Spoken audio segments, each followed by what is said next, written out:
Listen to me, motherfucker. I'm talking.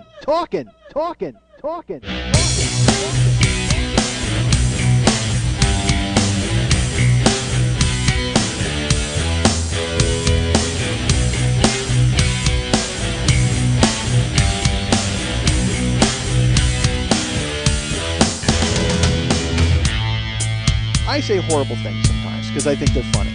My podcast is a verbal mosh pit because it's just me pinwheeling around. You don't know where the fuck I'm going to wind up, and I generally have no idea when it's going to end or start. I'm responsible for this whole goddamn thing. I want a little respect from you people. Hey, what's happening, Mike Schmidt, 40-year-old boy podcast. That's very attractive. That yelling, right? No? I'm trying to figure out if I should come at you guys with more enthusiasm. I don't know, because I don't want to seem like a guy who doesn't like doing this. This is all I have. I love doing this. I love coming to you live right here from Lily's Kitchen, telling you all these stories that only I can tell. That's a lie. Everybody can tell these stories. Just they can't tell them as well as I do. I love me, folks. All right. Nobody knows the fuck I am. Nobody. No one knows who I am. Well, you know what I'm going to do right now? Rip Lily's jeans. I just ripped her jeans right there. I should. You know what? I'll put the microphone there. No. Stop. No. This is the only pair of jeans I still have. All right, well, people, did you hear that, people? I ripped her jeans. All right, so her jeans, which apparently are encased around a shorn lily, from what she yelled at me and told me earlier. I'm like, why are you telling me this? She goes, so now you have something to talk about in your podcast. Apparently she's my wife. Because they are both doing everything they can to give me something to talk about. My wife gave me something to talk about this week. Yeah, my wife got downsized out of her job, folks. That was grim, I've got to tell you. I am not a fan. I mean, sure, look, who doesn't love having their wife home 24 hours a day? I think all of us can relate to being home when you're supposed to be alone doing things and your wife is there staring at you. I think that's great, right? We can all agree that that's fun. Nobody likes time alone for themselves, do they? No, nobody at all. Most people are thinking to themselves, God, wouldn't it be great if my wife, you know what? If my wife was just fucking handcuffed to me, like Sidney Poitier and Tony Curtis and the fucking the Defiant Ones, if she was only attached to me, I had to go 60s reference there. I could have gone. Is it Billy D. Williams and Robert Urich? Who was in the remake of the Defiant Ones? I don't know. I could have said any black, any cop buddy movie. Really, there were people who are attached at the hip. But what if we were really attached to it? You know what? I like Matt Damon and Greg Kinnear and Stuck on You. That's how I want my wife attached to me. Fuck, folks. Somebody befriend my wife and get her away from me. Please do that. Look, I love her, and I'm excited to have her around. I do enjoy my wife, and there are some things that are fun when I see her. But folks, you need time to breathe, don't you?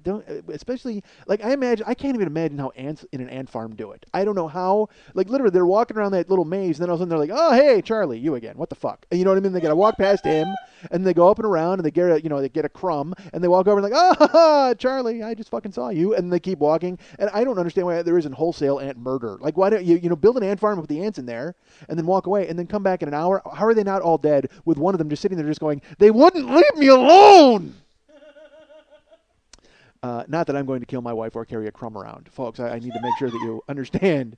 I don't come at this from an ant point of view, although I guess I sort of do. Folks, I love my wife. But, man, like, all right, because here's the way it used to work. Like, I'm at Graveyardville, and then I would come home, and she'd be asleep, and then she'd get up and get a shower, and then she would go to work. And then I would have a few hours before I had to sleep, and then I'd see her at night. Yay! But now, my wife, because this just happened, all right? This literally just happened over the weekend, which was a great birthday present for me. Hey, your wife will be with you all the time. And again, I don't mind. I love my wife. I'm happy to see her, and I'm thrilled that she's around. And I'm telling her, I'm trying to give her all the advice possible. I'm like, hey, dude, you know what? Just relax. Of course I call my wife dude. Why wouldn't I?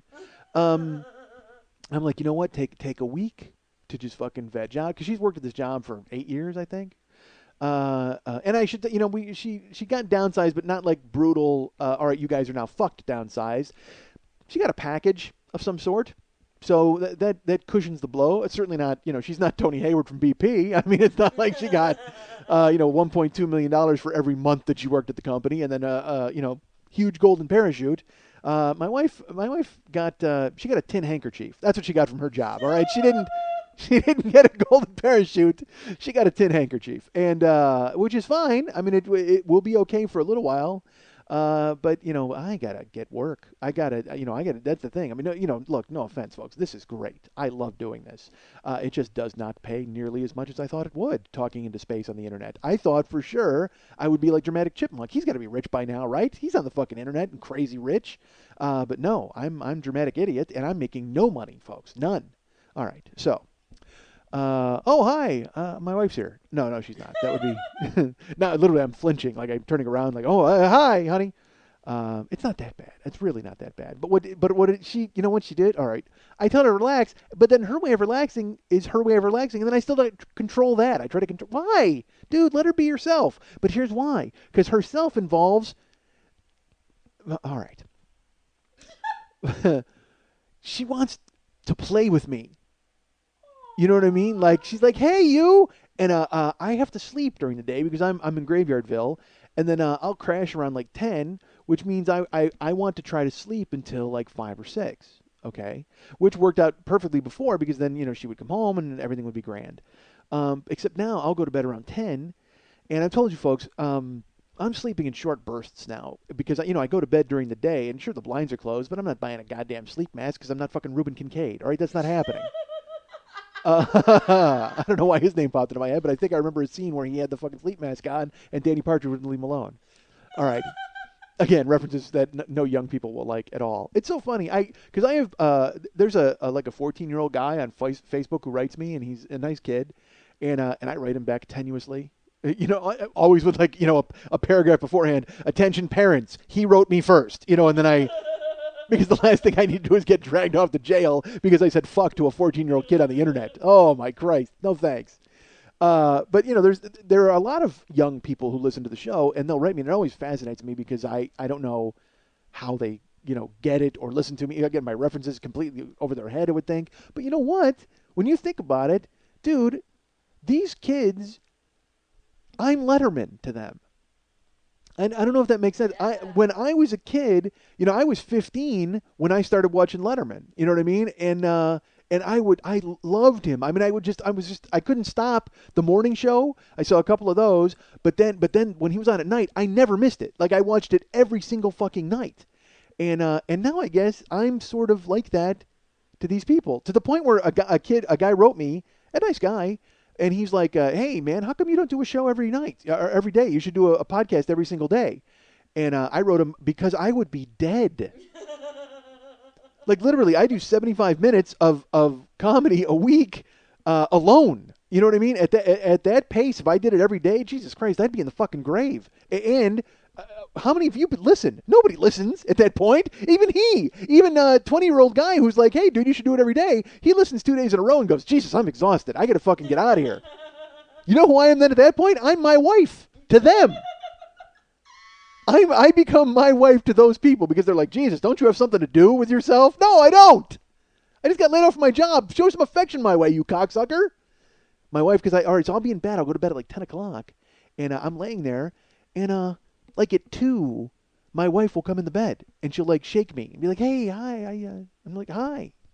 And then she'll lay next to me. Which is great because I will tell you this. One thing that we do not do really is we don't get to sleep together ever. Because I'm up all night and she's sleeping to go to work. And then she wakes up in the daytime and then that's when I crash. So very rarely do we. I mean, we'll on the weekends we'll steal a nap together or something. We'll just to like lay there and hold one another. But we don't usually get to sleep together. So I think the last few days she's more than made up for it because here's the thing. I told you I'm sleeping in bursts, so I sleep kind of light. So when she'll come to bed and wake me up and lay next to me, great. She's out in like 5 seconds. It takes me another hour to get to sleep because I'm in the middle of, and I mean, it's because I wake up and it's daylight. So my body just goes, hey, asshat, get up. And I'm like, yeah, we've only slept like 3 hours. And my body's like, I don't fucking care. Get up, do something. And by the way, get up and do something to my body means go out and sit down in the living room and watch TV. That my body is not exactly going, hey, why don't you go paint a house? No, fuck that. And and I should point out that my body doesn't really have a voice. It doesn't really talk to me. There's not voices echoing in my head telling me to get up. I'm fully in control of this vessel, folks. There's no need to worry about me having a split personality or I'm not a two-headed calf and none of those weird things. Two-headed calf. Does two-headed calf have two different voices? I saw two-headed calf. My wife, because again, my wife home now on the internet and now emailing me things. Hey, look at this two-headed calf. Oh, because she's in that phase. Look, it's only been 3 days. All right, I understand that, but when you first lose your job, the first moment or the first day, you go, oh man, this is going to be good. This is going to be good for me. Possibilities are endless. And then some time goes by, and you go, wait a minute. The possibilities are endless. Oh, no, this isn't good. Because you need certainty. You need to know that something's going to happen. You can't be like, and again, I've lived Peter Pan's life my entire life. You know what I mean? So I'm used to going, hey, what's that? I can go to Vegas and do a show, and then what's this? I can write here, and I can do that, and possibly, and then I do a podcast. Yay, wee! That's my whole life. Wee! My wife's not wee. My wife is just a person who, I'm sorry, what's that? 10 minutes, folks. Wee! See? It's been a 10-minute ride. I didn't even know it. Wee! Because all I've been doing is riding on a fucking magic carpet of bitching. That's all I've been doing this entire first 10 minutes. And because, you know why? Because I'm so worried for my wife. Like, I want her to be happy. I want good things for her. And, so when you, but she doesn't talk to me, man. It's just driving me crazy. My wife, she's the dude. My wife's the dude and I'm the skirt. I mean, there's just no getting around it. Because, like, I want to talk to her and fix it. You know what I mean? I want to be like, hey, well, here's the possibilities. We can do this, we can do this, we can do this. And she just goes, uh-huh. Like, literally just sits there silently and not, oh, my God, dude. It's the biggest pain in my ass. It's the only beef I have with her. She's the sweetest, most perfect, wants to help everybody. She's selfless to a fault, so that drives me crazy because, like I said, if she was, freezing to death and she only had one tauntaun to cut open and there were 3 other people, she'd cut it open and let them crawl in and she'd die in the fucking snow on Hoth. I mean, that's what would happen to her. I don't know why my wife would be on Hoth. You know why? Because she's not working. That's why. She doesn't have a job anymore, so she's free to go to Hoth and join the Rebel Alliance. Why not? She's got nothing else going on in her life at this point except waking me up. Quite frankly, I wish she would. I wish, you know what? Possibilities are endless. Go ahead and build a shuttle and go to Hoth and help the Rebel Alliance and let me fucking sleep, goddammit. That's all I ask. I'll be in bed. It's just weird things. Like I'm in bed and then I'll wake up in the middle of the afternoon and the air is on in the bedroom. And I'll be like, why'd you turn the air on? Because you looked hot. What do you mean I looked hot? I'm asleep. She's like, oh, I was just looking out for you. I'm like, I don't need to sleep in a friezo chamber. I really don't. She goes, well, it was good, though. I turned it on because if I'm making noise out there, I'm playing loud music, then you can just hear the air. But, the thing is, dude, all right, I have a small bedroom and a wall unit air conditioner, which is just the most powerful air conditioner in the world. It's like you turn it on, and within 2 minutes, the room is Dr. Phibes' crypt. I mean, it's like I could be laid out frozen. I could have 4 blankets and, I'm buried underneath them. I will say, I'm a fan of that, quite frankly. I told you I used to go on the road, and in the summer, I would turn the air all the way up, and then I would sleep under the covers. But in the winter, I would turn the heat all the way up, and I would sleep on top of the covers. Because I'm Mr. Opposite, folks. That's who I am. I like to do those sorts of things. But then when she turns the air on, all I hear the noise, and I just hear it sucking money out of my wallet because, and I know my electric bill is going to be $150, which doesn't seem like much to you people who own houses. I get that, okay? When I see my friends' electric bills for their houses, I want to, literally, let's put it this way. Your electric bill would go up because I would build an electric chair in that house and I would fry myself to death. Because I am astonished at the amount of money that people have to pay, real people have to pay for their electric bills. I don't get it. I should be happy that I'm a nobody. And I live in an apartment and I live in an ant farm, for Christ's sake. I carry my crumb around and I yell at Charlie, and that's fine. And I did that at my own personal ant farm. My house, I always call my apartment the ant farm. The other day, there's a dude. Look, I help people. I'm a nice guy. If we know one thing about me, it's that I'm a helper. So I'm in my house the other day, and you have to walk by my house to go to the parking area. So these people come walking in from the parking area. There's a guy who lives above me. He lives there, we think. Karen and I think he lives there. He might just sleep there. We don't know what's going on, but he's constantly moving stuff into his place or moving stuff out of his place. He's carrying out big, heavy boxes. It's not, usually when you move in and you put stuff in your house, and then you have empty boxes to throw away. This guy continues to schlep heavy boxes out of his house. So Karen and I can't get a beat on what the fuck this guy's doing. And look, it's very important to the two of us, and especially now that she has all this time on her hands, she's really got to get to the bottom of this. her detective work is going to go way up now because she's got plenty of time to devote to the case. But the other day I'm in my apartment and this guy, he's walking in from the parking area with a couch, a huge like a sofa, and it's him and one other guy who lives in the building. And I guess this guy was carrying it in by himself, and the other person who lives in the building is a guy named Oscar, and he's been there as long as I've been there. And he saw the guy in the parking garage, the parking area, and he said, "Hey, you need help?" The guy's like, "Yeah, that'd be great."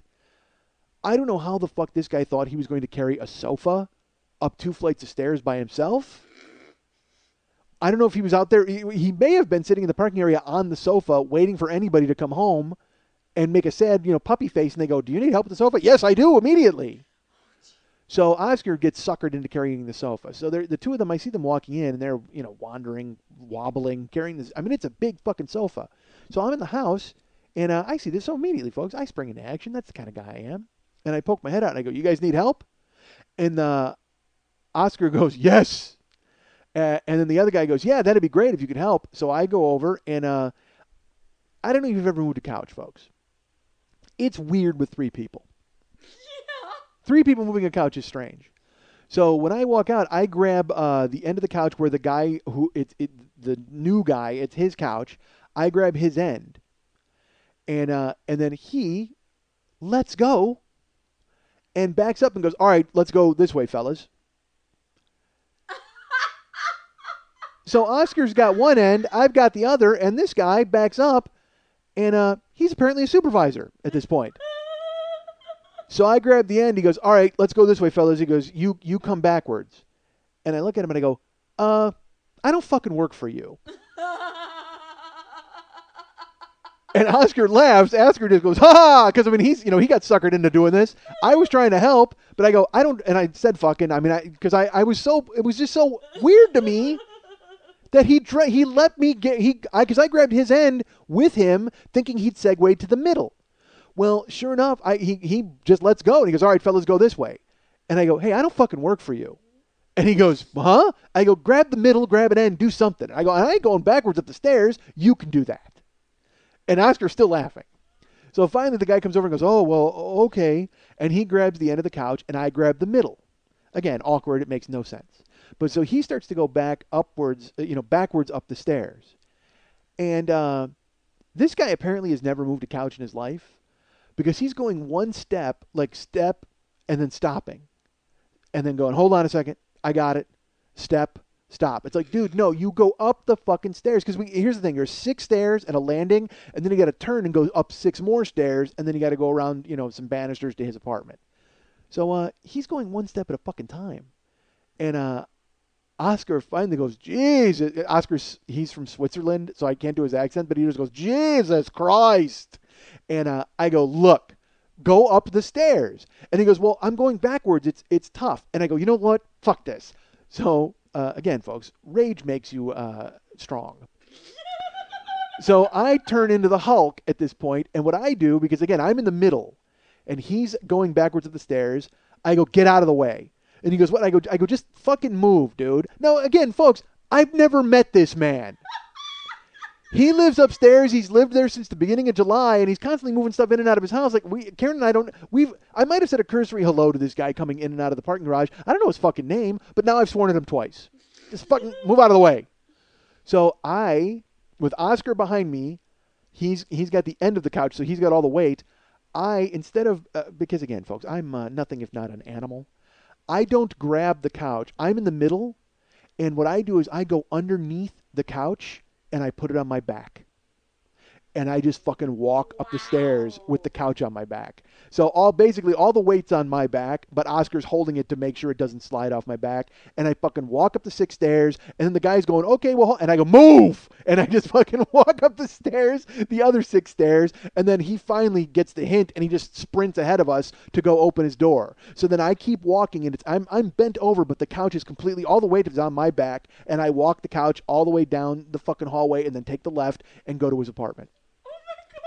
And Oscar's laughing the whole time. Like, he's just like, he thinks it's hilarious. So we finally get to the guy's door, and I move, and I go, "Grab this end." Like, I call him over. He grabs the end, and I finally climb out from under the couch. And we go to walk the couch in. The guy does. He goes backwards, and Oscar's carrying the other end. And I will say this. It was worth it to get a look into this guy's house. Because I told you, he's bringing up boxes, he's bringing boxes out, he's doing all these different things. You know what is in this guy's house? Nothing. He's lived there since July 1st. First week of August, I'm helping him move in a couch. His apartment is completely empty, except for a desk with a computer and his girlfriend sitting in a chair by the desk. There's nothing. There's not a TV, not a table. I didn't see the bedroom, so I don't know if there's a bed, but it looks like nobody lives there, except for there's this pile of papers with a computer and a desk. I don't know if he's running a boiler room, like a telemarketing outfit out of this fucking building. I have no idea what this guy's doing, but I can tell you this. He has nothing in his apartment except for now a couch that's got, my sweat-filled rage all over the fucking back of it. So they carry the couch in and they go to set it up, and the guy's like, all right, we'll just put it here. And I go, are you good? He goes, yeah, I'm good. I go, all right. He goes, oh, thanks a lot, fellas. I go, yeah, no problem. So we go walking out, me and Oscar, and Oscar looks at me and he goes, can you fucking believe that guy? Like I can't do a Swiss accent. And I go, dude, does he think I was going to carry it all the way up? And Oscar goes, well, you did carry it all the way up. I said, yeah, but I did it my way. I go, I'm not going to fucking carry it and be told what to do by that guy. And he goes, and again, I've known Oscar, I've lived there 12 years, so I've known him that long. But my neighbors don't really fucking know me. You know what I mean? They see me at the mailbox, hi, bye, that's it. I mean, nobody knows who I am. Nobody has seen me lose my fucking mind. There was one guy, did I ever tell that story about when I lost my mind and the guy in the laundry room? You know what? I think I told it with Eric. I think I told it way back then. It's there was a guy who lived in my building. He was a Marine.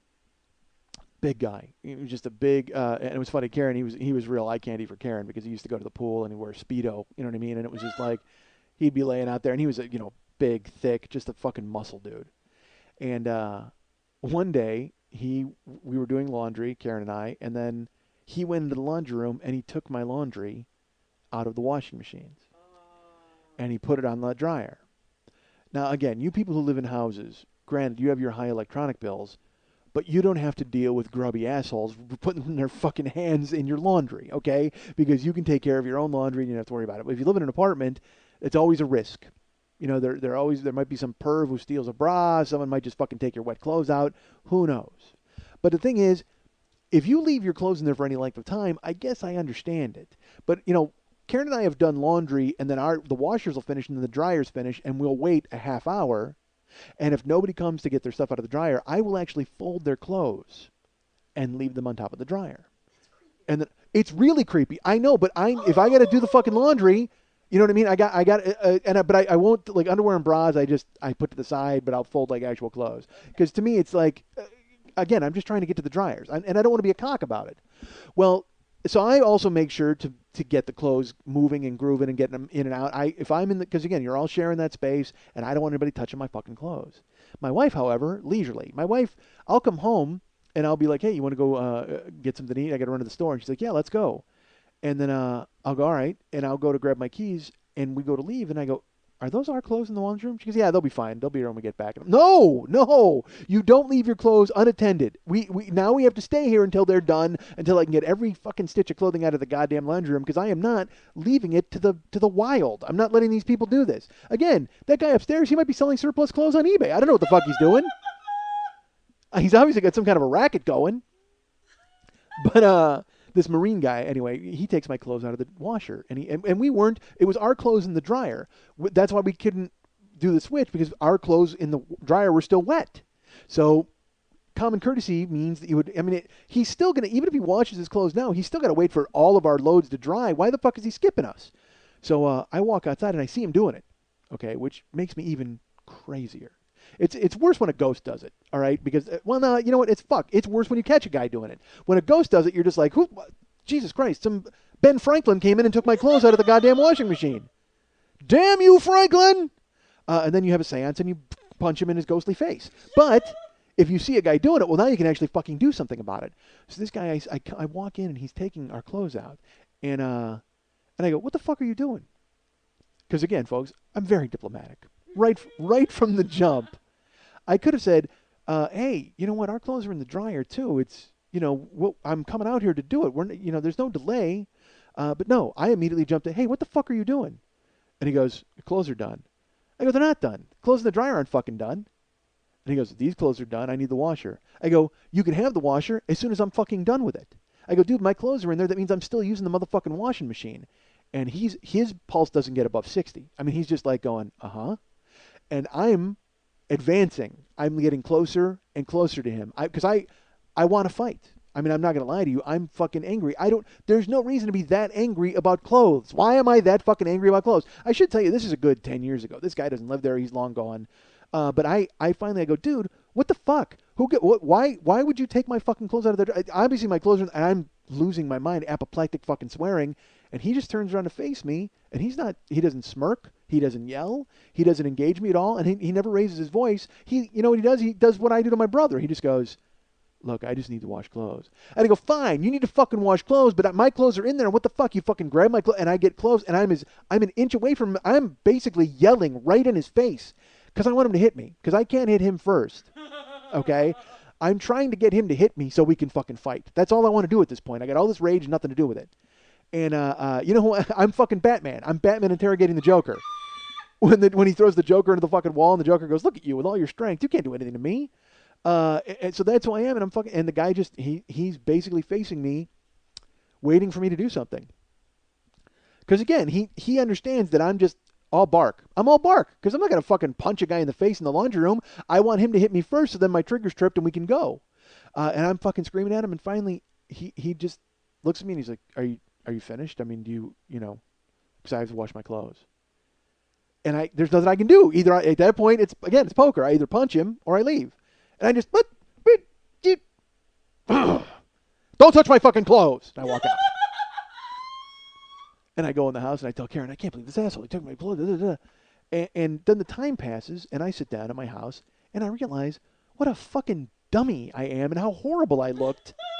Screaming over clothes in the washer and the dryer. What the fuck is my problem? Why would I have that much rage over that? It's just because it's not about that. It's about everything else. But unfortunately, it manifested itself, and that guy was there, and he was convenient. And I'm like, well, he's big enough for me to fight. Let's fucking go. And he wouldn't fight me. And I was so fucking mad that he wouldn't fight me. I was like, dude. But then 5 minutes later, I was kind of glad he didn't fight me because that guy would have fucking murdered me.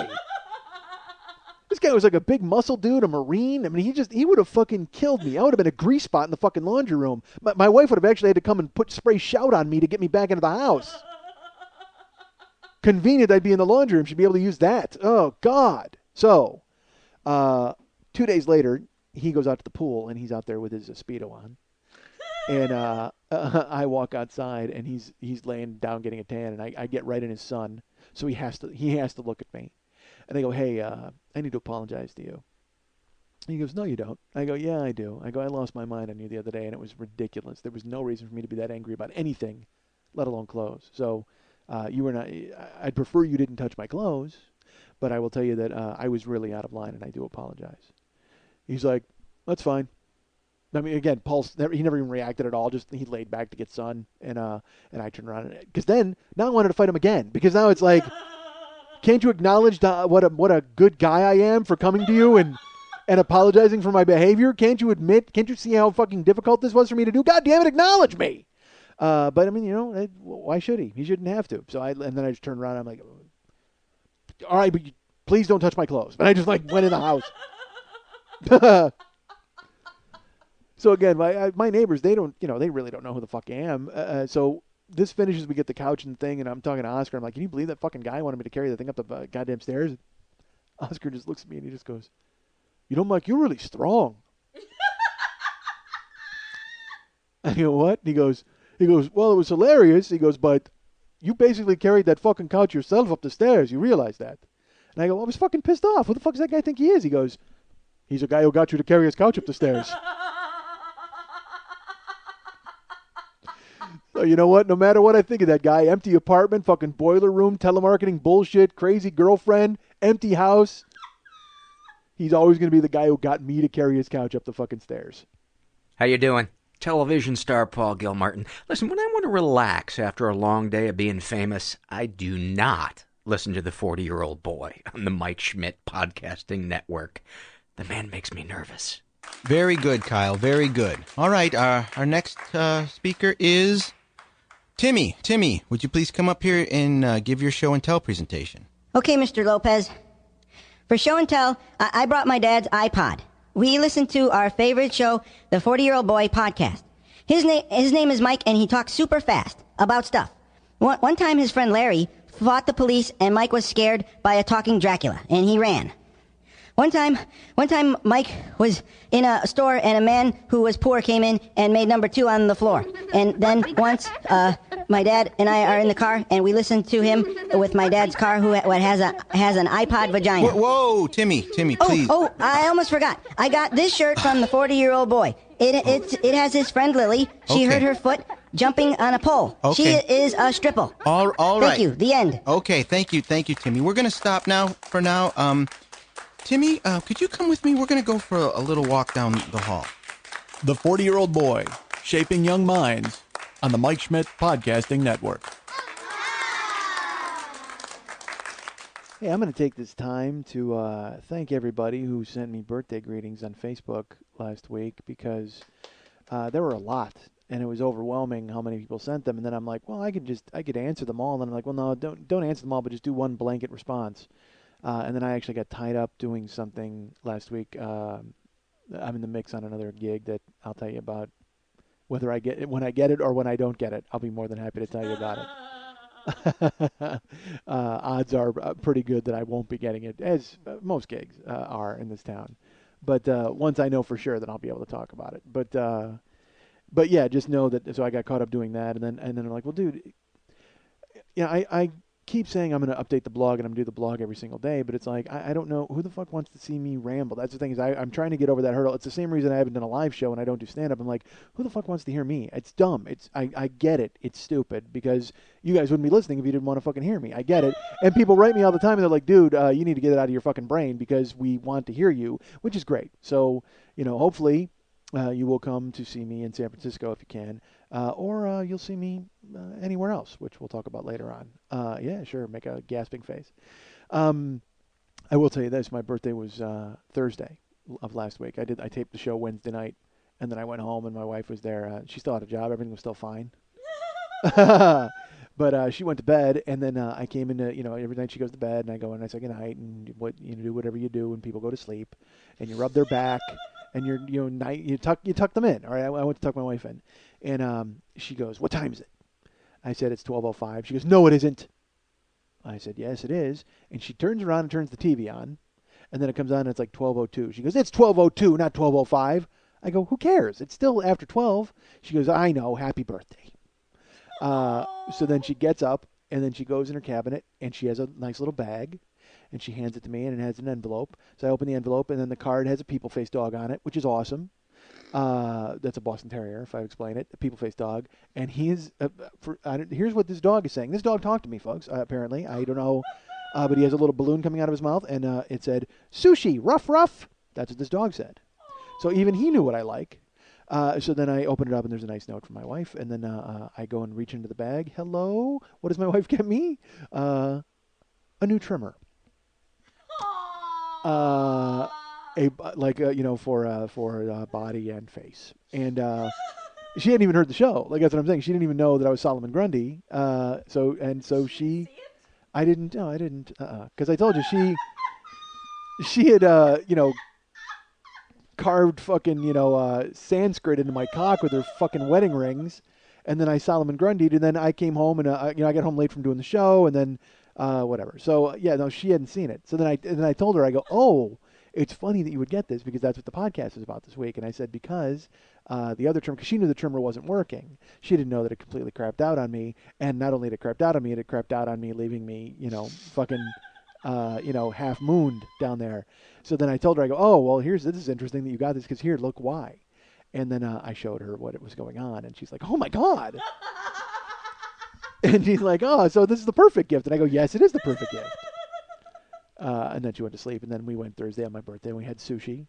And it was great, because the Phillies won their 8th in a row, and then they got Roy Oswalt in a trade, and then we went and had sushi. It was fantastic. It was a great birthday. And then 2 days later, my wife was downsized and and changing the game. But luckily I'm still on patrol, folks. We know that. And I got to tell you folks something. I live in Beirut. Apparently, I've decided that I live and work in Beirut. I thought it was a decent area. When I first moved to Valley Village, I got pulled over my second week in town because I didn't have a seatbelt on. And yes, here, this is weird. I'm driving on Laurel Canyon Boulevard, which is a main thoroughfare.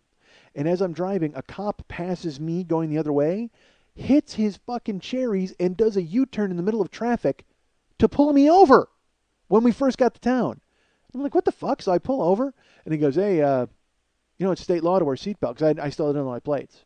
He goes, it's a state law to wear a seatbelt here. And I go, oh, okay. He goes, is it that way in Illinois? And I said, I think it is. I go, but I literally live 2 blocks away. I just got in the car. We just moved here 2 weeks ago. I'm just still getting the lay of the land. And he goes, doesn't mean you don't know the laws of the land. Walks back to his car. Runs my plate, runs my name, runs my license, does all the shit that he's doing.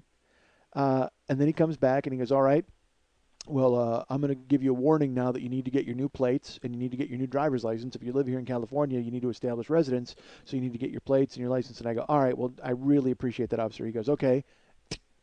Hands me a ticket. And I go, what's this for? And he goes, for not wearing a seatbelt. I said, I thought you said you were giving me a warning. He goes, yes, I'm warning you to establish residency and get a new license and a new driver's license. But I'm still giving you a ticket for not wearing a seatbelt. And I mean, what do you do? I mean, it's true. It's the law, but I'm astonished that this guy did a U-turn in the middle of traffic. There's nothing else going on in this area? So I said to him, I go, all right, fine. I go, look, while I've got you here, let me ask you a question. I said, I moved in, and I told him where my address was. I said, look, I moved in here. Do I need to be worried about anything? Like, is there going to be crime running rampant, or do I need to buy a gun? What do I need to do? And he says, he goes, well, no, you're okay there. He goes, if you go a mile east or a mile north, it's going to get a little shady. He goes, but where you at now should be pretty safe. And I said, oh, okay. And it's proven to be so over the years. I mean, I've had youthful hijinks of people knocking out my windows on my car and fucking drop kicking my hood and, all sorts of nonsense because I park on the street. But I can't get mad about that shit because that's the shit that I used to do when I was a kid. You know what I mean? I mean, unfortunately, in my neighborhood, there are no mailboxes out in front of houses, so nobody can drive by with a baseball bat and fucking smash them like I used to do when I was a kid. So they have to, because it's funny, the day that they kicked in my door, because that's literally, I had my Altima parked outside, and I went out, someone came and got me. They go, Mike, you got to go look at your car. And my driver's side, front and rear windows were completely smashed in. And my door was kicked in, like this huge, it looked like a toboggan, like, those round things you ride down, like instead of a sled, it was kicked in. And I went out to look at my car, and I'm just like, fuck.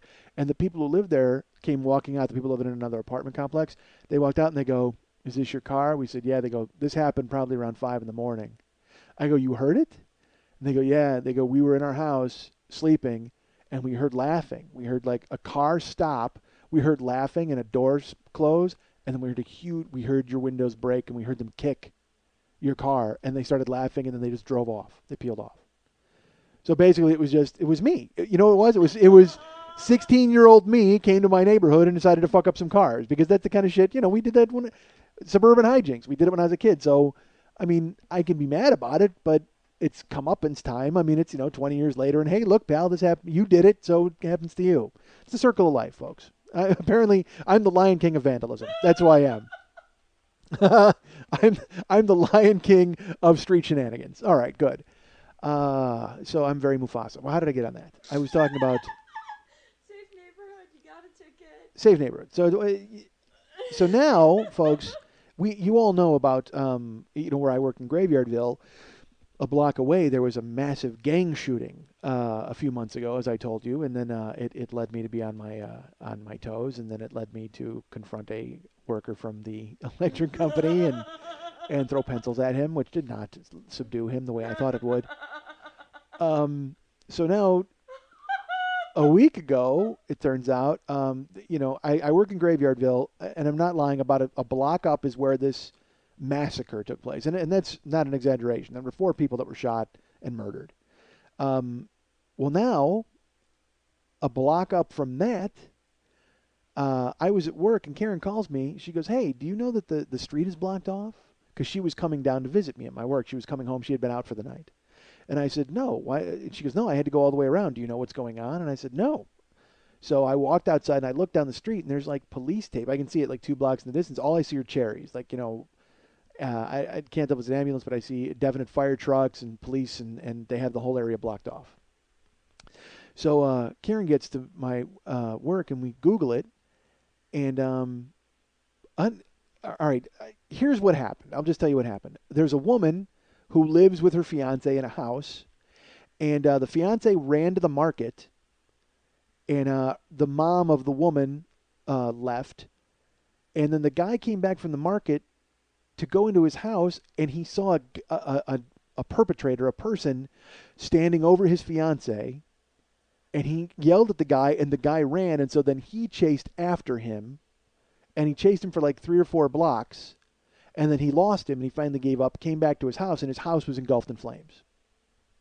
So he then calls the fire department, the police, everybody else. They come over and they look, and they go into the house, and they find the woman's body.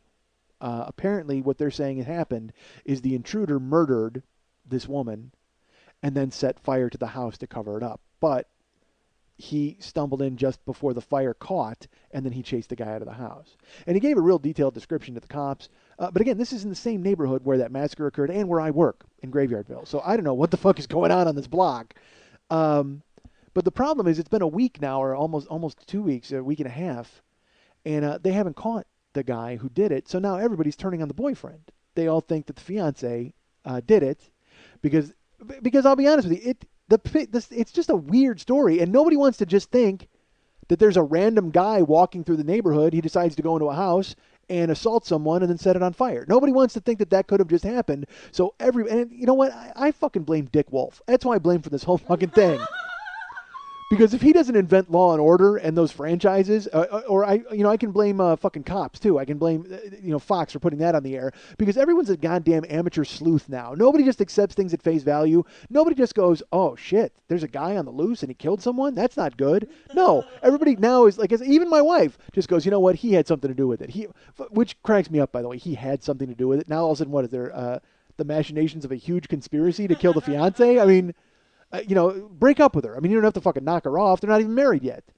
But I'm just so sick of people, because then people kept coming down to where I work in the building. They go, "Oh my God, did you hear what happened up the street?" And I go, "Yeah." And they go, "You know what? He had to be involved. That boyfriend had to do it." And I'm like, God, what a shitty time for that guy. You know what I mean?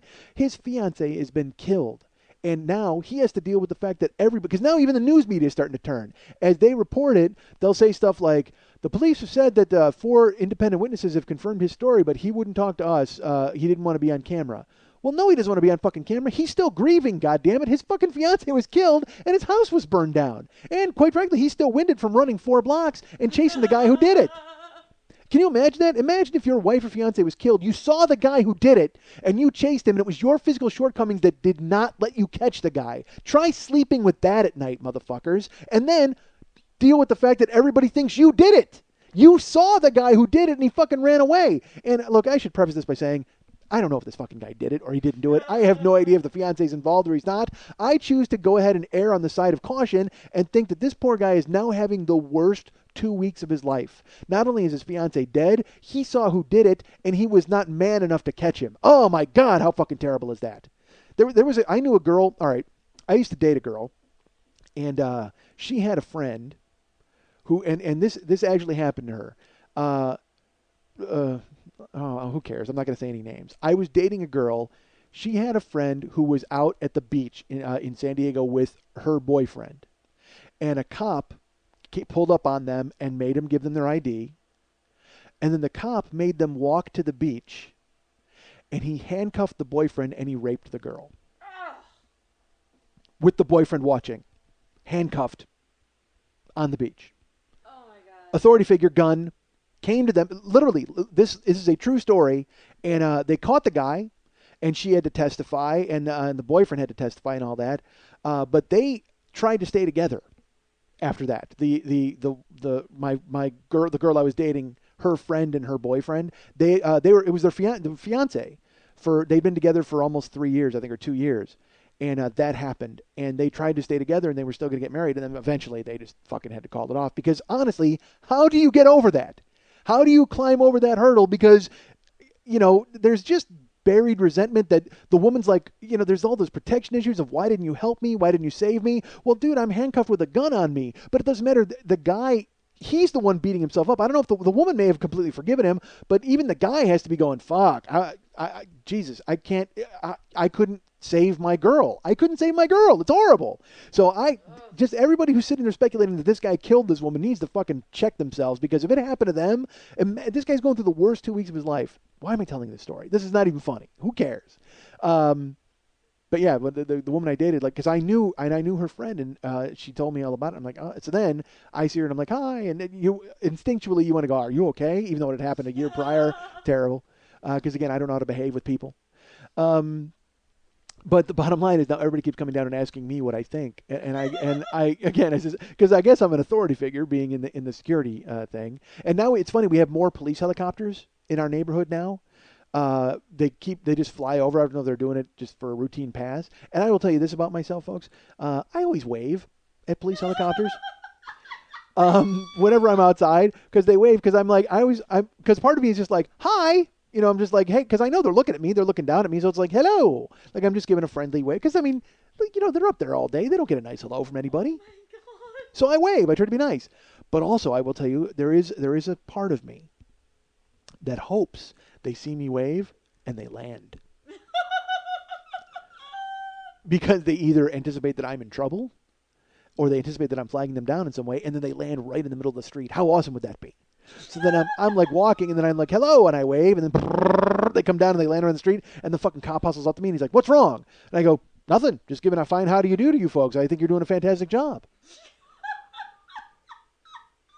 Because then, you know, what do they do? Because then they can't get mad at me, because they're the idiots who landed just because I waved. It wasn't like I had to set up a flare or anything, or I was covered in blood. I'm just a dude waving. If you land, that's on you, motherfucker. You can't be mad at me. So I just give a little tip of the cap. Hello. And I hope to God they land one day. That would be so great. Because I'm a weird dude, folks. I tell you, when I was a kid, and I think I may have mentioned this before. Maybe I didn't. Maybe I did. I'm not proud of it. I used to root for plane crashes. To the point where when I was a kid, a plane would be flying, and I would run down the street, and I would be waving, like, down, like, trying to, like, I don't know, create some sort of turbulence, or I don't know if I had a butterfly effect where, you know, an 8-year-old on the ground would wave his arms, and then the gust would hit the plane, and it would fucking plummet into the drink. I don't know what the fuck I was thinking, but I always wanted to see a plane crash. Oh, I was fascinated with it. I talked about that on here, right? Didn't I talk about that? Because, you know why? Ever since American Airlines Flight 191, the one that was upside down, that picture on the fucking cover of the paper, it sent this charge through me where I was like, wow, I would love to see a fucking plane crash. I don't know why. And I will tell you, now that I'm grown up and I fly, I don't want to see a plane crash ever. From the outside or the inside. Although I would love to see a plane crash, but everybody survive. Like somehow, like a plane disintegrate, but like all the seats were still intact. How great would that be? If the plane fucking hit the ground and it bounced like 3 or 4 times, and then it cracked in half, but then everybody oozed out like an egg, and they're all like, oh, wow, that was weird, a crazy ride. That would be awesome. It's like that plane in Iowa. When you see that plane in Iowa do a cartwheel, it's just a fucking genius piece of tape. And those people lived, most of them. So good for them. Well, yeah, that's what I'm rooting for. I'm happy that those people lived. Okay. So we've got this preponderance of police helicopters, and I wave at them, praying that they'll land, but they don't. But I will tell you this, folks. People keep coming down with their speculation. So the neighborhood is, everybody's on lockdown. I go to my job last night in Graveyardville, and as I'm driving up the street, I will tell you, I left my house and then I went and got a hamburger because there was my wife. I don't know if I mentioned my wife is home. My wife is home and still not cooking. All right. I mean, now you're home. Now you can do your wifely stuff, right? Can't you, put on an apron and make me a dinner? All right. I'm a grown man who cares about that kind of thing because I'm stupid. But that's the thing is my wife will go, do you want dinner? And I'll say yes. And then she'll all day long I think I'm getting dinner. And then at nighttime she'll be like, well, do you want me to heat you up some chili in the microwave? No! No, I wanted you to make me a goddamn, crown roast. That's what I wanted. Make me a meal. God damn it. I'll go, oh, man, I'm hungry. She'll be like, oh, you can bring a peanut butter and jelly sandwich to work. No! I thought you were going to cook something, some salmon or something, right? Nothing? Damn it. All right. Because I'll sleep. I sleep during the day. And then, all right, here's the thing. I like a thing called cornmeal mush. Do you know what that is, folks? It's like polenta cakes, basically, for breakfast. My mom used to make it when I was a kid, and then there was only one restaurant, Bob Evans, used to make it. Cracker Barrel, I think, sells it. It's just like an old-time Southern, breakfast thing. So I mentioned it to my wife. I'm like, you know what? It would be cool if you made cornmeal, because there's a diner here in L.A. called Nickel Diner, and they serve polenta for breakfast. Which I told her, I go, we got to go because that's got to be like cornmeal mush. She goes, I never made cornmeal mush, did I? I go, no. She goes, you know what? I'll call your mom and get the recipe. I go, it's cornmeal and water, done, mush. So then the wheels start spinning. My wife calls my mom, gets a cornmeal mush recipe, prints one off the internet, and then the other night, she's like, "Do you want that cornmeal mush?" And I go, "Yeah, that'd be kind of cool. If you could make breakfast for dinner, I would love it." So I'm getting ready to go to work, and she's making the cornmeal mush, and you got to cook it, and then you got to set it, and I'm waiting, and I'm waiting, and I'm waiting to go to work, and I'm waiting, and she's not cooking, and then finally I go, "Are you gonna make me a breakfast?" She goes, "Oh, no, it's got to set over. I'm gonna let it set overnight because it's easier to cook, and then I'll make it for you in the morning." So I'm sitting there waiting for food, and I got none. So then I'm like, well, what can I eat? Like, is there a dinner? And she's just like, well, why don't you make a peanut butter and jelly or something? Fuck it. God damn it. Never mind. But again, she's going through a tough time. I understand that. So I leave my house, go to Subway, get a sandwich, and I go to work. How did I get Spar Love into cornmeal mush? So anyway, so this is 4 days ago, or whatever, 3 days ago. Cornmeal mush still unmade in my fridge. Still setting for 4 days. And I said to her, I'm just, are you going to make the mush? Is that happening ever? I go, just throw it away. And she goes, no, I'm going to make it, I promise. And then, a mosquito flies by and she runs into the distance. She goes and feeds the birds and sits by the pool smoking. God damn it. Whatever. Again, she doesn't, it's not like she was working at her job and now she works for me. I get that. I understand that. But make me mush. All right, never mind. So, last night, I had to stop and get a hamburger because, again, I waited and waited. And then she's like, no, I'll make you breakfast for breakfast. I go, I can't eat breakfast tomorrow because I got to come home and go right to bed because I got to do the podcast. And, I got to get 6 hours of sleep at least, whatever, try to. And she's like, all right, well, then I'll make breakfast for dinner tomorrow. And I go, what about tonight? She's like, well, peanut butter and jelly. Oh, my God, peanut butter and jelly. I love it, but quit referring it to me like it's a goddamn meal because it's not. So last night I had to get a hamburger because it was fucking late. So I go get a hamburger, and then I go to my block. And I come up the back way to go to work. And I see by my building, there's like a junky truck, like a crazy pickup truck, and it's all beat to shit. And it's got it's like junk pickers, like dumpster guys, and because their entire flatbed is filled with like scrap iron and garbage. So I pull up and I'm like, that's weird. And I see a guy as I'm driving, because again, I can see this from down the block. I see a guy get out of that truck, and he comes around to the driver's side, and he talks to that guy, and then that guy drives off. As I drive, I pass them. And I see this guy in front of the building. He's in just a flannel shirt, and he's unshaven, just some, nondescript white guy. And he's standing. There's a white Mustang, like a 68 Mustang. And I got to tell you, I don't know shit about cars. It could be a 75. It could be an 89. I don't know what the fuck it is. All I know is it's an old, pristine white Mustang, and it's always parked on the street. And it's just sitting. It's parked outside the building. And as I pull up, I go to turn, and I see the guy, and he looks at me, and he kind of smiles, but he's still standing by the Mustang. All right, he's not doing anything. So in my head, I'm like, all right, you. First of all, he does not match the description of the murderer. I should tell you that. If he matched the description of the murderer, I would immediately stop my car and tackle this motherfucker. That's what would happen. But instead, I give this guy kind of a fisheye. I'm just like, I kind of smile, like to let him know that I see him.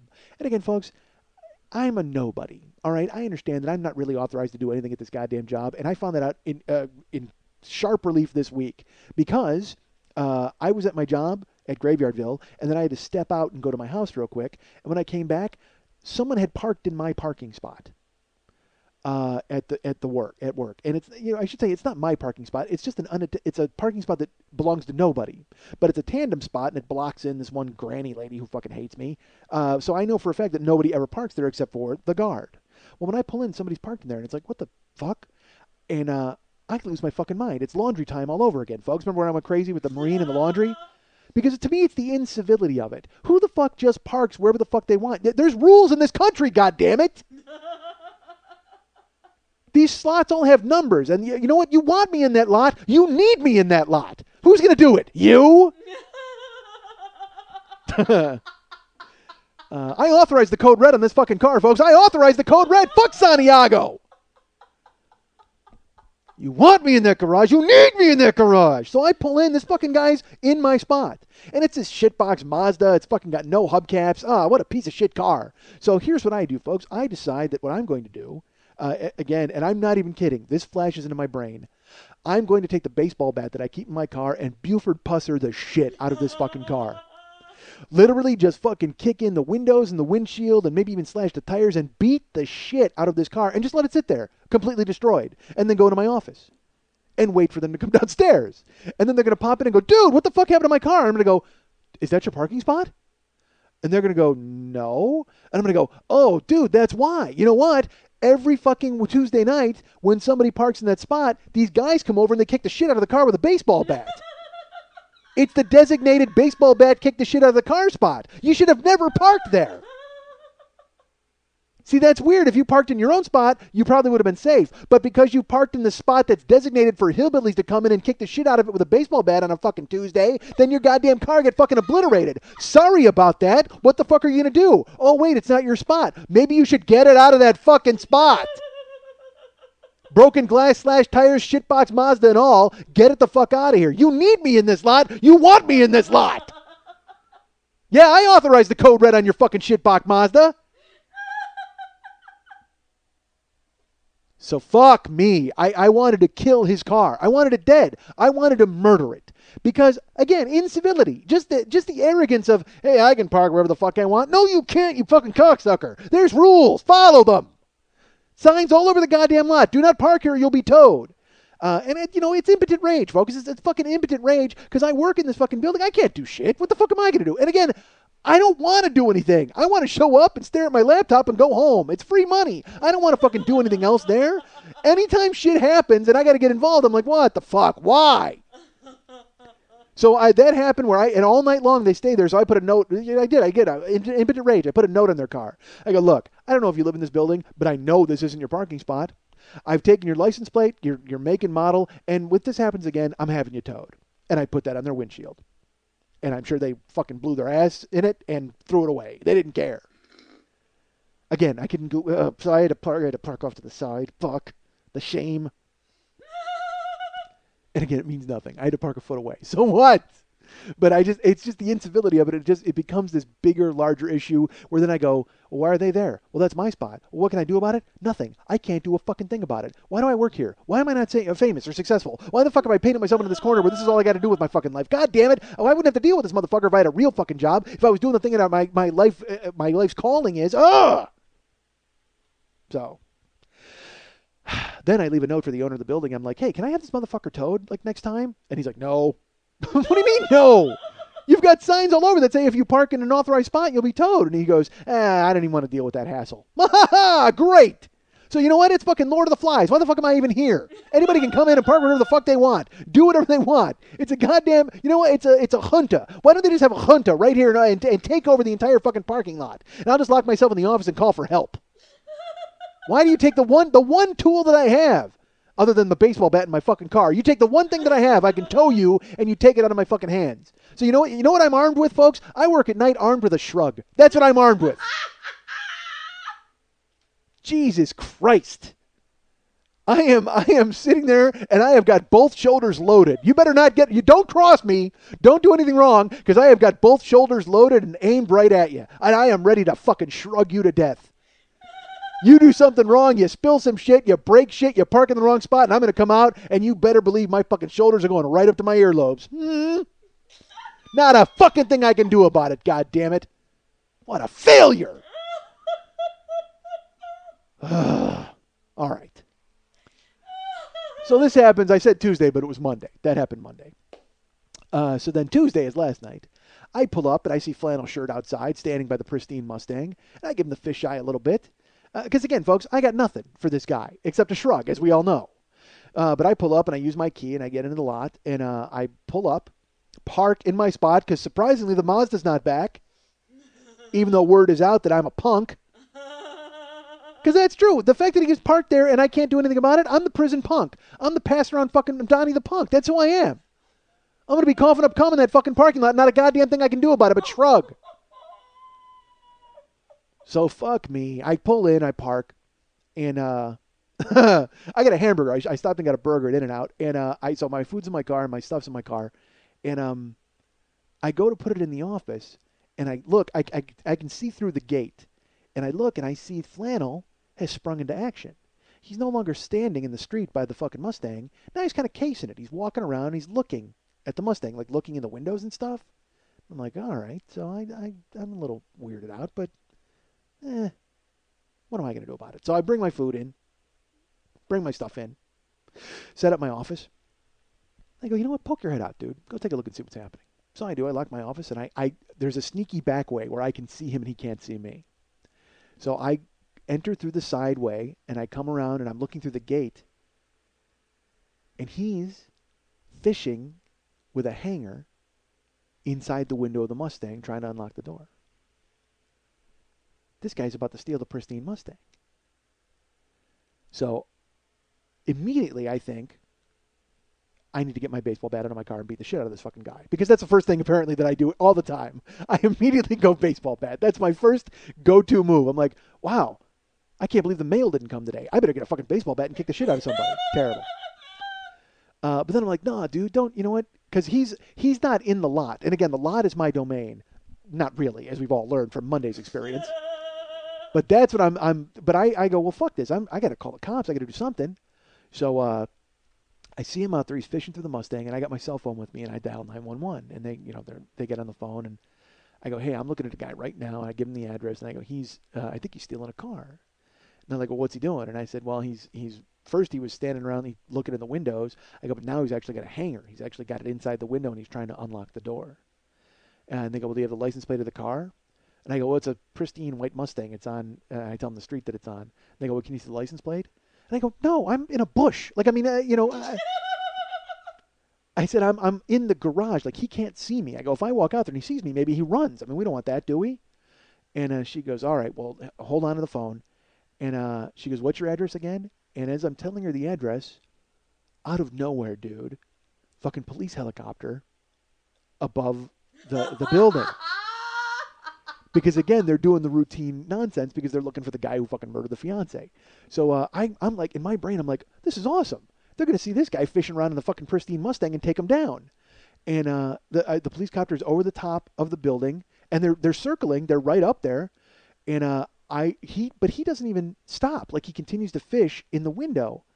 And I tell the woman, I go, hey, the police copter's here. She goes, he's not, we didn't send him. He's there. He's in a police chase. And I go, what? And then I kind of like look out the gate, and I can see they got the spotlight on, but it's in a different area of the neighborhood. Because again, folks, I live in a great place. And now all I can think of is that scrap iron pickup truck is now, you know what? He's led the police on a crazy chase so they can steal pristine Mustang for parts. That must be what it is. They're a two-man job. So I look out and I kind of peek and I see the copter, and I go, all right, well, this guy, he hasn't even moved. He's still, and then out of nowhere, dude, a fucking police car comes screeching up. Like, you hear that police engine? And it fucking, and they come flying up, spotlight. They flash the spotlight right on the guy, and they click the cherries on, and they hop out of the car. And they go, can we help you? And he goes, yeah, I locked my keys in my car.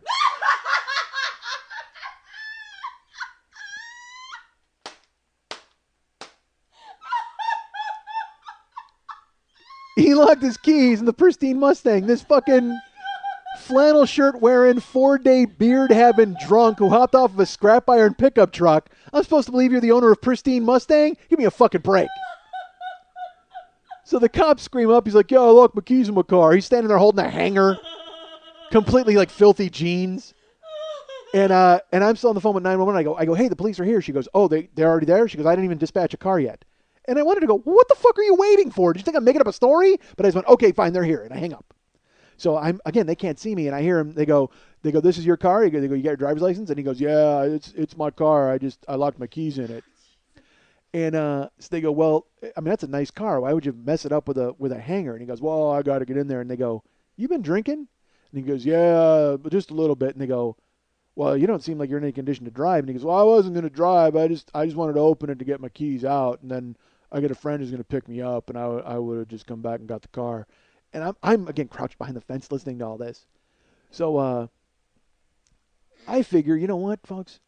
I got to get involved at this point, right? Don't I? Don't I got to get a baseball bat and get out there and fuck everybody up? So sure enough, I fucking I stomp on the gate. There's like a hose, that like pneumatic hose, and it opens the gate. I don't know if it's pneumatic. I made up a word. But I stomp on it, and the gate goes to open, and I go walking out, and I go, hey, let me tell you something. This guy was out here fishing around for the past 10 minutes in this car with a hanger. I saw him. He got dropped off by a guy in a pickup truck, and they go, excuse me, who are you? And I go, I work here. I work security here at the building. And when I pulled up, I saw him get dropped off by a truck.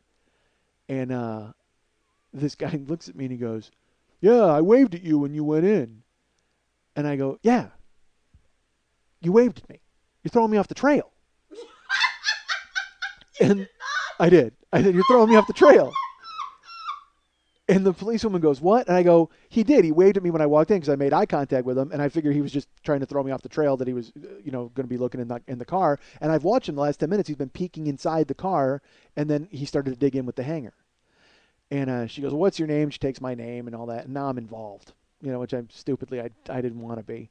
But I said, well, you know what? I got to get back inside because I work. And she goes, well, no, hold on. So they take his license and they run it. And the pickup truck comes back. Scrap iron truck pulls up. And he leans, there's two guys in the car, in the truck, and the one guy leans out the passenger side. He goes, hey, Ronnie. The guy goes, yeah. And he's smoking a cigarette now, the guy digging in the Mustang. And he goes, did you get your keys? And he goes, no, not yet. And he goes, you can see that the police are involved. And he's smoking, and I'm standing there. And they run the guy, and it's his car. He's drunk out of his mind. He looks like a fucking hobo, but he's a hobo with the nicest fucking car on the block.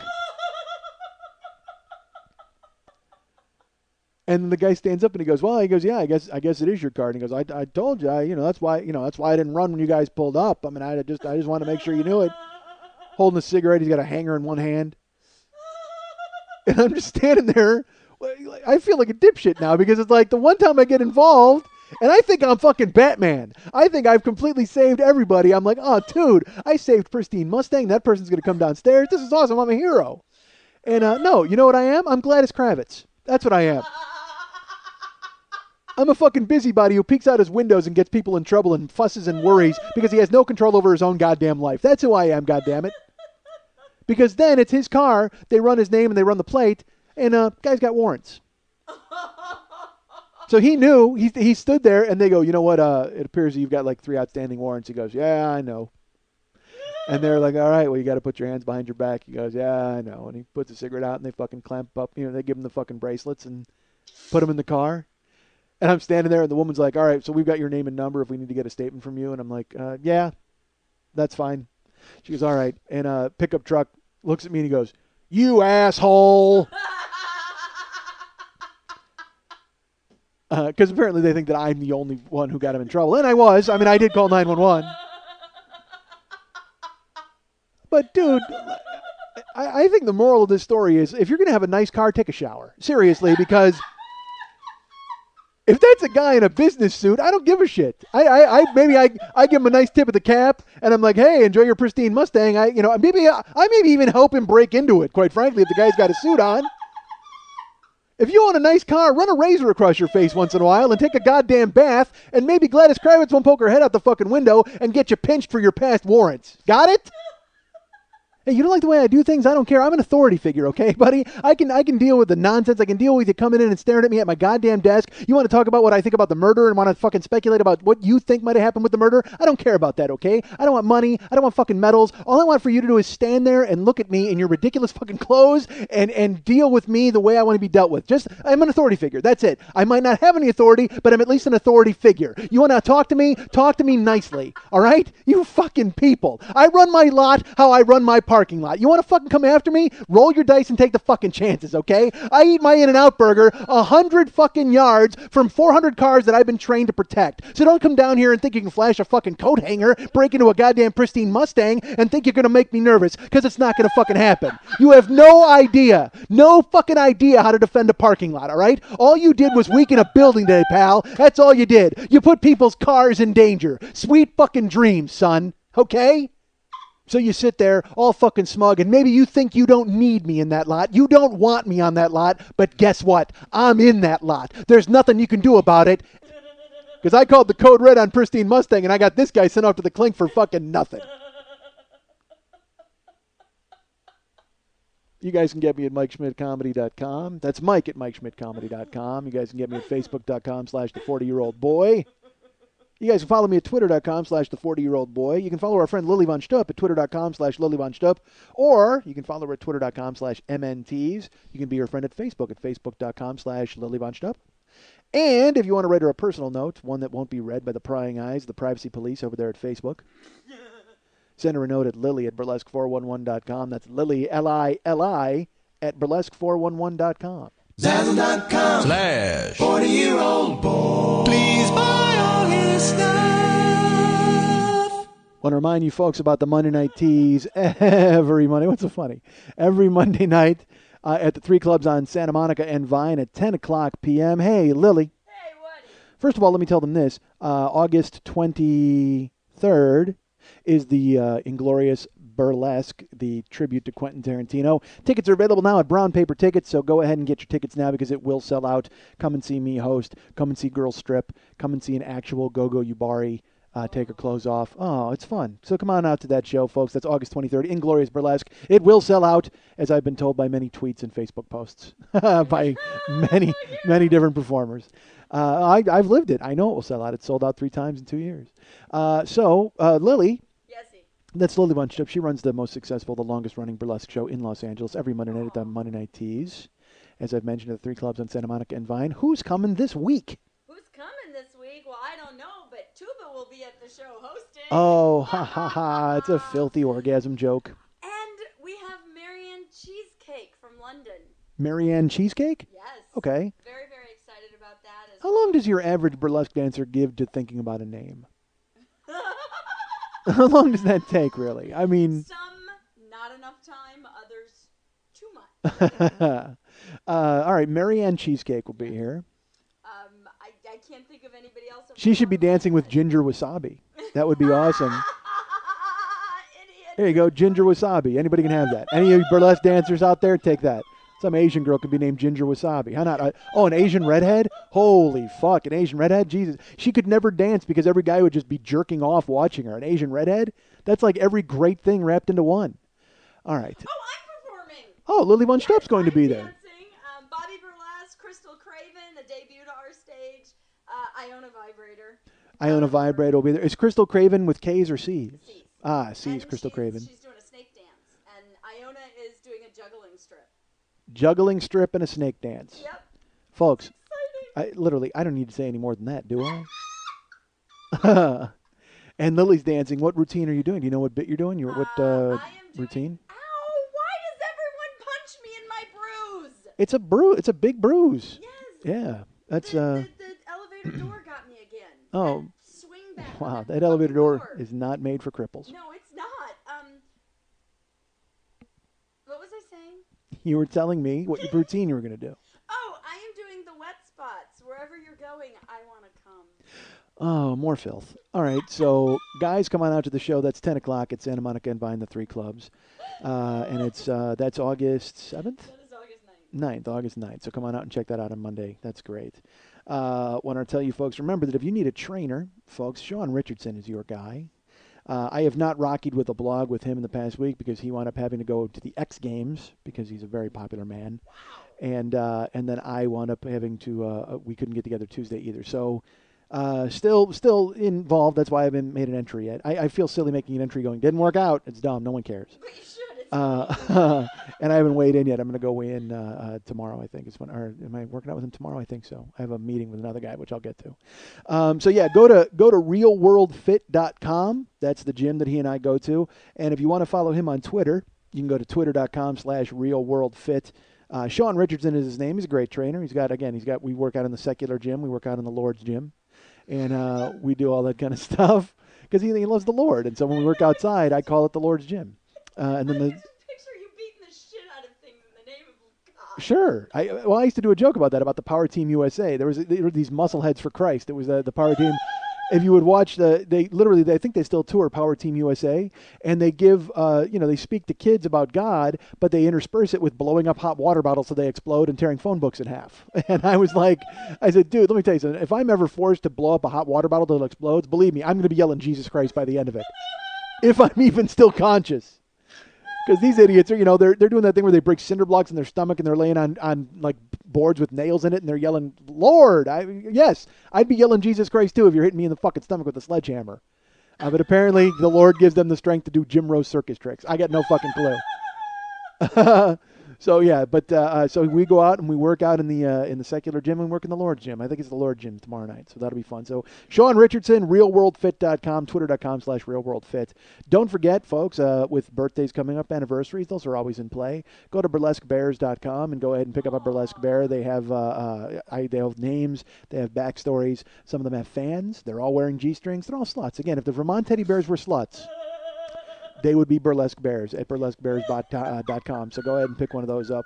Remember, again, I'll be in San Francisco at the Darkroom Theater August 20th and 21st doing Success is Not an Option, the 40-year-old boy Mike Schmidt one-man show. So come out to San Francisco. Tickets are available via brown paper tickets as well. There'll be a link on my Facebook page always. And also, remember, you can join the Westside 86 Jokers, which is the Mike Schmidt fan page at Facebook. And that'll be fun. Go ahead and join that and tell people that you like a comedian they've never heard of. That'll be fantastic. Don't forget that the 40-year-old boy store is still available at Zazzle. You may have heard of something about that earlier in the show. But go to Zazzle and pick up a mouse pad or a mug. And there's more stuff in the pipeline. Well, I don't know why, but Mex and I are always brainstorming and thinking of things that we'll never be able to sell. So that's when there's new stuff, I'll tell you. But please go to Zazzle and take a look around and become a fan. Do whatever you got to do. Folks, I'll tell you, these final two plugs are new. Please brace yourselves. Perk up your ears for these plugs. August 13th, I'm going to be doing a show here in Los Angeles, and it is going to be a show at a theater. I don't have the address just yet. It is a theater on Magnolia. It's the Avery Schreiber Theater. They have several different spaces, so I'll have to put on my Facebook page, and I'll cover it more in depth next week. I'll have a better address for you, but I can tell you that Friday, August 13th, I'm going to be doing stand-up at this show, and it's me doing stand-up. I'm going to have my friend Paul Goebel is going to come. He's also going to do stand-up. He's going to host it. My friend Scott Boxenbaum is a comic, and he's going to come and do a set. I don't know if there's going to be another comic or not, but I am going to be doing a long set. So come and see me. It's going to be it's me basically workshopping shows for the one-man show.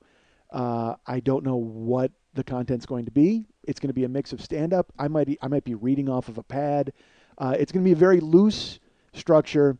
That is why I'm not charging admission. What? Yeah.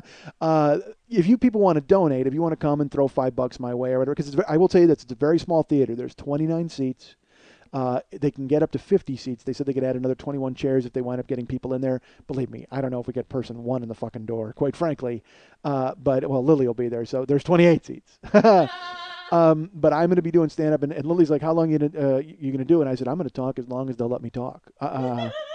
Because I have to practice, and I have to, basically do this show on stage and try to, it'll be almost like a live version of the podcast, but I'll be telling old stories as well as doing newer stand-up and mixing it all together. I'm just going to be talking. We'll call it a night with Mike Schmidt because I don't want any pressure in, it's this show. And if you come, and and again, you can come and enjoy it. You can come if you don't want to.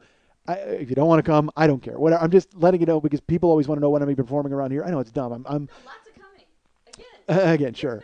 Believe me, no, people will stay home and come rather than come to the show. But again, August 13th, Friday, I will have the address for you next week. But it's me, Paul Goebel, my friend Scott Boxenbaum, maybe another comic. But I'm going to be doing a long set, workshopping stories that you've heard on this show. And maybe one or two you haven't. I don't know. I don't know what the content's going to be. But suffice it to say, August 13th, the Avery Schreiber Theater on Magnolia. Come on out. Yes, why do you laugh? Why do you mock? I don't do anything, so I have to kind of make this sound like a real plug. I mean, I'm tired of selling nobody mouse pads. I need to give them something that tangible that they can actually come and attend. Instead of selling nobody mouse pads, you're doing a free show. Yeah. Also, well, I mean, it's free. If people want to donate, they can donate. Because I got to fucking pay for the theater, whatever. But I mean, still, if people want to donate, why would I charge them to see me practice? It's just dumb. Because you have two great opening acts that you're paying. Yeah, I'm paying Paul and Scott, but so what? I mean, they deserve it. They're going to come in and do real comedy and kill it. So Here, charge $5 for the two acts at the beginning, and then stay for the free bad show after. yeah, there you go. If you guys want to come and pay to make sure Scott and Paul make something, that's great. And then I will, and then stick around and watch me jerk off for an hour.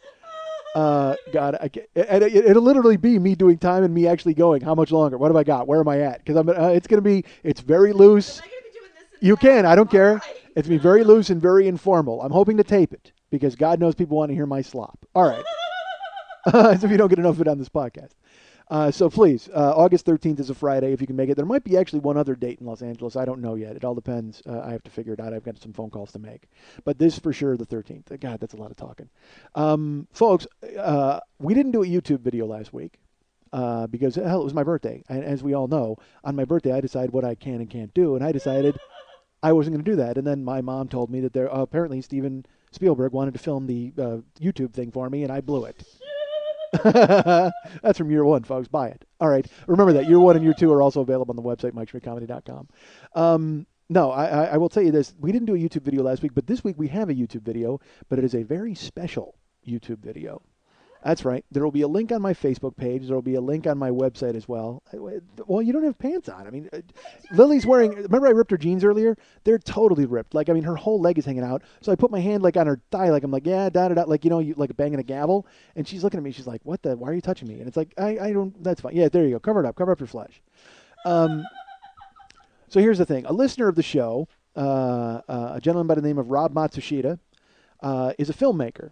And he wrote me about a month ago, and he's like, hey, again, I'm going to forget the name of this, but it's something like called kinetic printing or a kinetic trailer. I don't know. And he's like, are you familiar with this genre? Here's what it is. And he sent me a link to something like it. And he goes, I would like to do one of these for the 40-year-old boy, for the podcast as a trailer, like as a commercial.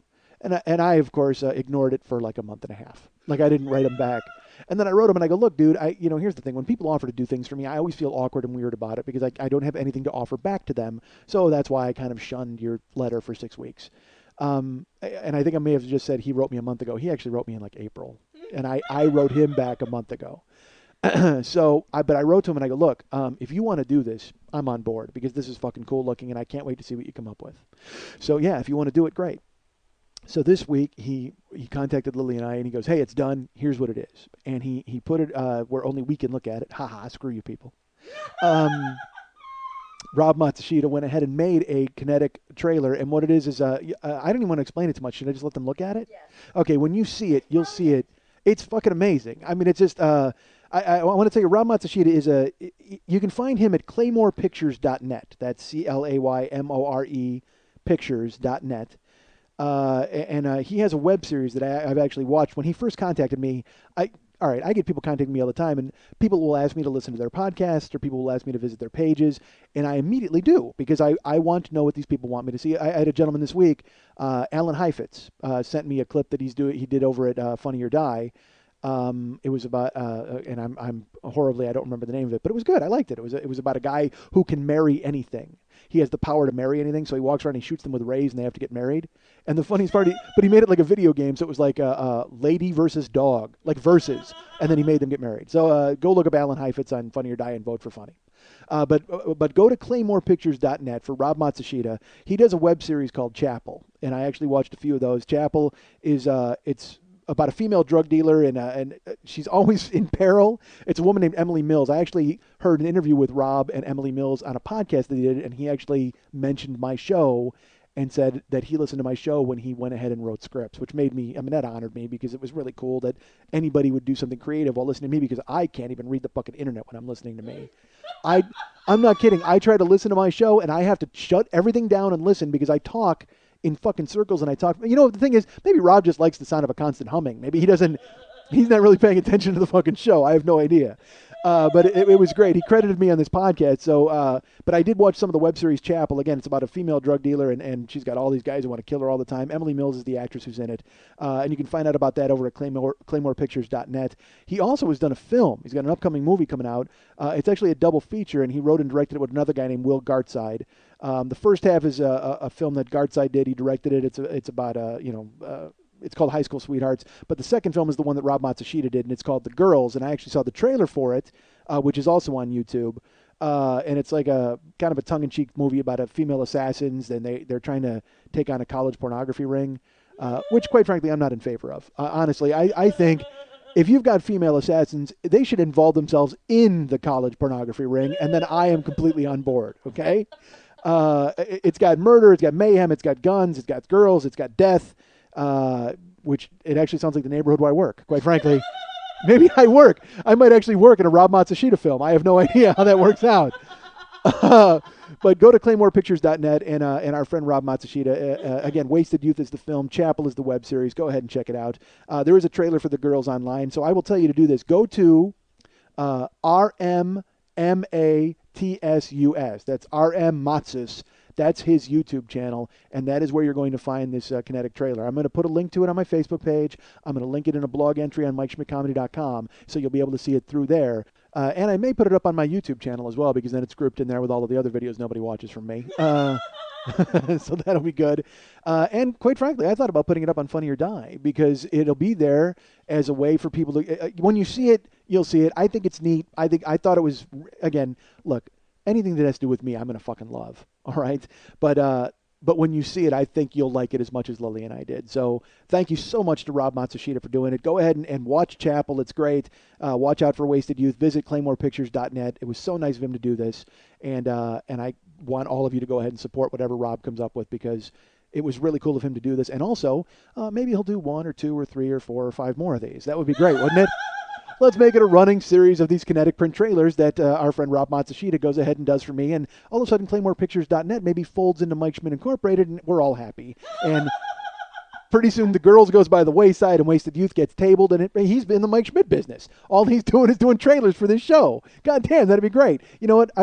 That's it. I've incorporated Matsushita into my business. All right, thank you, Rob. So go ahead and check out ClaymorePictures.net. Check out all of his stuff. And like I said, you'll see my Facebook page, and I'll Twitter a link and all that kind of stuff. And I'm excited. That's great. And now I'm going to get off this podcast, and Lily and I are going to cut a voiceover audition that I have to do for what was the product? I think it's a Dodge, a car or something. I don't know. All I know is it has the greatest. All right, here's my favorite description I think I've ever heard for a voiceover, folks. Okay, here's who they want me to be. I'm Aaron. A real friendly Midwestern guy, late 30s, white, used to be the life of the party, but now he's got kids and takes things a little more seriously. Think Louis C.K. Ha ha! Really? A real friendly Midwestern guy? I watched Louis on FX 2 weeks ago. He called a woman a cunt 9 times. And look, I'm from the Midwest. We're friendly, but that seems like New York friendly to me. That doesn't seem like Midwestern friendly at all to me. To drop cunt on a woman 9 different times in the space of 30 seconds. That's very New York friendly. We're more of a howdy neighbor type in the Midwest. Think Louis C.K. That's great. If you want me to think Louis C.K. during this audition, it's going to be great. Hey, buy a Dodge, you cunt. That's going to be fantastic. By the way, if you didn't see Louis C.K.'s show where he did the bit with the heckler, you got to find it. Just go to YouTube and put in Louis C.K. heckler. It's fucking fantastic. God damn, is it great. The other audition that they sent me, because they sent me all the auditions from my agency, and then I guess I have to just sort through and see whether I can do them or not. Here was one. It was for an African-American gentleman who's 40 to 45 years old, and it said gregarious, outgoing, the kind of guy who could pull off a goatee.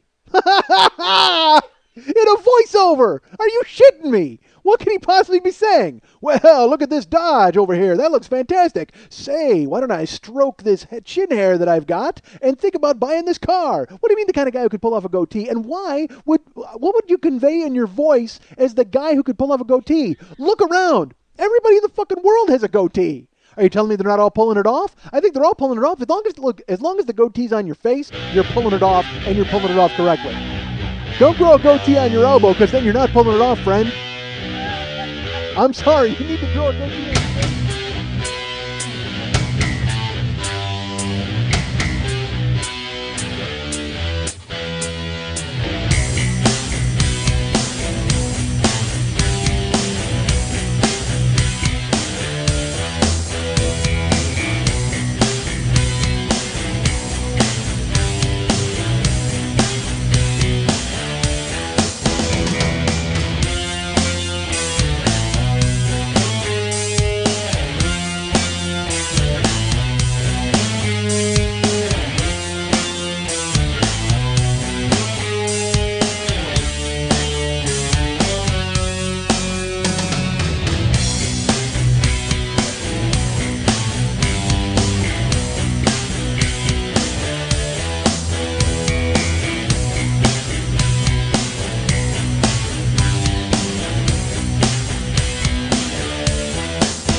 don't even. Why do I spit out this random bullshit that nobody fucking cares about? I am peddling obscenity. I am going to get a whole fucking army of you people, and you know what we're going to do? We're going to listen to me and then do nothing for an entire fucking week. I can't be trusted. Don't you people know this? It was like the Back to the Future of suck. I don't want to have a boner in somebody else's pants. I need to shoot up heroin and jog.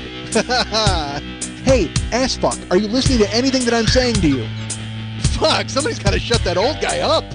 And I'm like, fuck you! I'm not a potato! I'm a goddamn cantaloupe!